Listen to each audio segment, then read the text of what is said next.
یہ بات؟ میں اب آپ کے سامنے یہ جو جاوید علی نے بات رکھی، یہ ہر طرح ہم کنفرم کر سکتے ہیں. قرآن کے اوپر ہاتھ رکھنے کے لیے میرے سامنے تیار تھے. یہ عثمان ڈار کو پھنسانے کے لیے، اس کو کرپشن کیسز میں لانے کے لیے، یہ ساری چیز، یہ جو اس سے 164 کا بیان دلوایا گیا، اور پھر بیوی بچوں کو ساتھ والے کمرے میں لا کے ان کو کہا کہ اس کو ننگا کریں گے. یہ سیدھی بات بتائے، بیوی کو کہا کہ اس کو ننگا کر کے اس کی تصویریں بنائیں گے اور پھر فیس بک پہ چلائیں گے. میں آج اپنی بڑے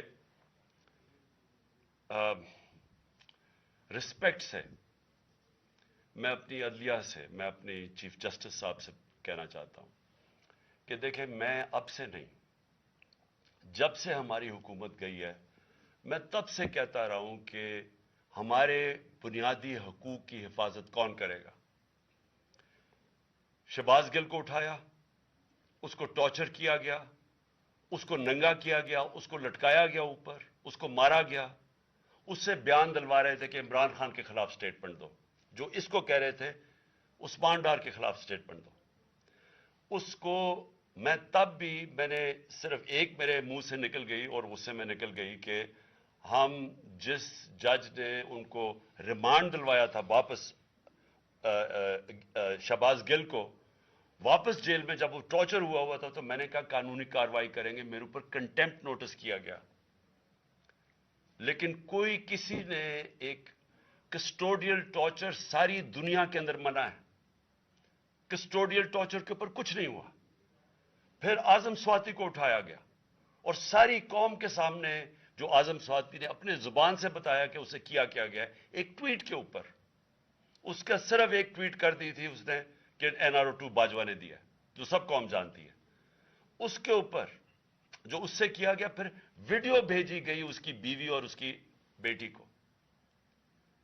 ایسی چیزیں اس ملک کی تاریخ میں کبھی نہیں ہوئی، یا میں تو نہیں کبھی سنی تھی ایسی چیزیں. شاید دہشت گردوں سے ہوتی ہوں، شاید کوئی باہر کے جاسوسوں سے ہوتی ہو، غداروں سے، لیکن اپنے شہریوں کو اس طرح کرنا اس ملک کی تاریخ میں کبھی نہیں ہوا.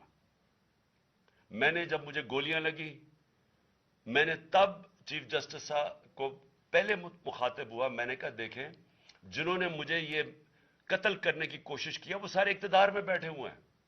اس میں یہ جو ایک آدمی ڈرٹی ہیری جب سے جنرل باجوہ لے کے آیا یہاں، تب سے یہ تشدد شروع ہوا ہے. شہباز گل کا، اعظم سواتی کا، مجھے گولیاں لگی. یہ جو داستان آپ سن رہے ہیں، سوشل میڈیا کے بچوں سے پوچھیں، جب سے یہ آدمی آئے ان سے اٹھ کے کیا ہوا. ان کو بند کمروں میں کپڑے اتارے گئے، ذلیل کیا گیا. ایک ماں باپ نے مجھے کال کی، انہوں نے کہا ابھی تک ان کا بیٹا نارمل نہیں ہوا. اس سے اوپر اتنا تشدد کیا کہ وہ ابھی تک نارمل نہیں ہوا. اور میں ان کو کہا، جس طرح اس کو جاوید کو کہا میں نے سامنے آؤ، سب ڈرتے ہیں، نامعلوم افراد سے سب ڈرتے ہیں، اور کوئی کسی قسم کی پروٹیکشن کسی کو نہیں ہے، کیونکہ یہ قانون کے اوپر ہے، یہ جو مرضی کر لیں، کوئی ان کو بچانے والا نہیں ہے. کوئی جاوید جیسے انسانوں کو جب یہ کرتے ہیں، اس کو پھر دھمکیاں دی گئی کہ تم نے یہ بتانا کسی کو نہیں ہے، تو ہم یہ کر دیں گے، ہم تمہیں یہ مروا دیں گے. تو یہ اس ملک کی، ہمارے پاس تو ایک ہی راستہ ہے، اور مجھے پتہ ہے کہ عدلیہ کے اوپر پورا اٹیک ہے، یہ مافیا کا. یہ پولیٹیشن نہیں ہے، یہ مافیا ہے جو ٹیپیں بناتا ہے ججز کی، جو ہر قسم کی بلیک میل کرتا ہے. انٹیریئر منسٹر ٹیپ چلا رہا ہے کسی کی، یہ بالکل غیر قانونی چیز ہے. وہ جج کی ٹیپ چلا رہا ہے، وہ اس کی مریم وہ ٹیپ چلا رہی ہے کسی ارشد ملک جج کی، کبھی ثاقب نثار کی ٹیپ چل رہی ہے. یہ کسی مہذب معاشرے میں یہ چیزیں نہیں ہوتی. یہ کنٹرول کے لیے، عدلیہ کو کنٹرول کے لیے صرف یہ سارے حربے استعمال کیے جا رہے ہیں. میں آج اس پلیٹ فارم سے اپنے چیف جسٹس اور اپنی ہائر جوڈیشری کو، امید تو صرف آپ سے رہ گئی ہے. اس وقت جو جس طرح کا ظلم کیا جا رہا ہے، یہ نامعلوم افراد جو کر رہے ہیں اس ملک کے ساتھ، اور خاص طور پہ جو ڈرٹی ہیری ہے، میری ساری انہوں نے، یہ کیسے ہو سکتا ہے کہ میری جو ساری جے آئی ٹی کی رپورٹ تھی جو انہوں نے فورینسک ایویڈنس جمع کی ہوئی تھی وہ ساری ختم کر دی ہے. ان 4 آفیسرز کو پھر اوپر بٹھا دیا ہے جن کے اوپر پروسیکیوٹر جنرل نے کہا تھا کہ انہوں نے میری جے آئی ٹی کی ایویڈنس سیبوٹاج کرنے کی کوشش کی. اس نے ٹیررزم کورٹ کو بتایا ہے, ان کو واپس لا کے اوپر بٹھا دیا ہے. یعنی اس سے انصاف ملے گا, ساری ایویڈنس ختم کر دی ہے. تو ہمیں کدھر جائیں گے ہم؟ میری ریکویسٹ ہے چیف جسٹس صاحب, یہ جاوید علی کی اس کے اوپر سوٹ موٹو ایکشن لیں, پتہ چلائیں کہ یہ کون لوگ ہیں. اور اوپر سے اس نے نامعلوم افراد نے اس نے سنا کہتے ہوئے کہ پولیس کے اوپر سارا الزام لگانا, پولیس کو پنچنگ بیگ بنانا اور کچھ نہ کہنا, نہیں تو ہم تمہیں یہ کر دیں گے, مار دیں گے. دیکھیں جی وقت آ گیا ہے. میں اپنی جوڈیشری سے یہ کہنا چاہتا ہوں کہ یہ جو بھی آپ کا سب سے بڑی جوڈیشری کی سب سے بڑی ذمہ داری ہمارے بنیادی حقوق کی حفاظت کرنا ہے. یہاں جس طرح یہ رجیم چینج کے بعد جس طرح بنیادی حقوق ختم کیے گئے ہیں, لوگوں کو لاوارث چھوڑ دیا ہے, سمجھ نہیں ہے لوگ جائیں کدھر انصاف کے لیے. ہم نے ایک پرامن احتجاج جیل بھرو تحریک شروع کی. جو لوگوں کو اٹھا کے لے کے جا رہے ہیں ان کو کپڑے نہیں دے رہے ہیں, ان کو دور دور لے گئے ہیں, کسی کو اٹک ڈرانے دھمکانے سے خوف پھیلا رہے ہیں. ایک طرف ایک پرامن احتجاج تاکہ ملک میں نقصان نہ پہنچے.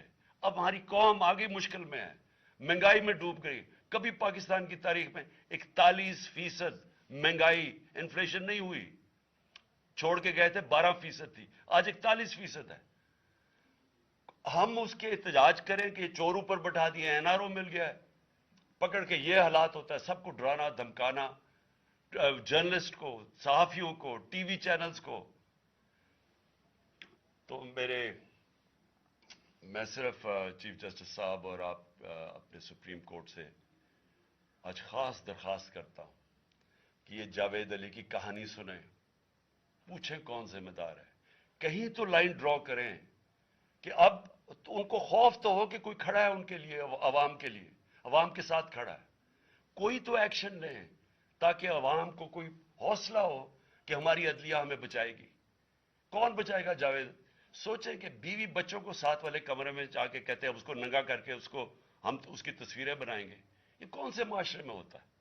یہ کون, یہ کوئی غدار ہے؟ کوئی ایک چوکی دار کی کلاس 4 کی نوکری کر رہا ہے, اس سے اٹھا کے یہ کیا کہ جی اس کے خلاف ایویڈنس دے, کہ وہ دیکھیں جی کتنا آپ نے اس کے لیے کتنی پتہ نہیں کدھر سے اس نے کلاس 4 کے چوکی دار نے پتہ نہیں کیسے پیسے بنا کے دینے تھے اس کو, لیکن کوئی ایویڈنس مل جائے تاکہ کسی طرح تحریک انصاف کا جو سیالکوٹ کا ہمارا ڈسٹرکٹ کا پریزیڈنٹ ہے اس کو کسی طرح گندا کیا جائے اور اس کو کسی طرح نااہل کیا جائے, کسی طرح اینٹی کرپشن میں آ جائے. اور یہ ہے پنجاب کی جو انہوں نے کیئر ٹیکر گورنمنٹ, یہ جو ایک بددیانتدار ایک میں اس کا نام مجھے سمجھ نہیں آتا کہ ایسا گھٹیا چیف الیکشن کمیشن اس ملک کی تاریخ میں نہیں آیا کہ شرم نہیں آئی کہ نیوٹرل کیئر ٹیکر یہ حرکتیں کرتا ہے. یہ نیوٹرل کیئر ٹیکر کے نیچے ہو رہا ہے.